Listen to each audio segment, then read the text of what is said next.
Good morning. In the year 2022-23, I have attended the training, in-service training in Madurai. JDs Mr. Jaykumar and Kumar, both of them yeah, conducted the training. That is very useful for us. That training name is Leadership Development of Leadership Quality for High School and Higher Secondary School HMs. And also I attended the training. After that, I know the improvement of that school and teacher students development, and how to manage the students and how to manage the teachers and uh, how to get through the school day to day life.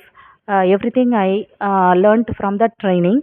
That is very useful training. Mr. Jaykumar JD conducted very well, and a lot of activities given to us, and that also very useful, and how to useful the way of curriculum, and also how to listen the teachers, and what are the sides and what are the lines we have to improve. And also I oftenly telling the teachers to improve, and how to mend the ways of learning and teaching of students.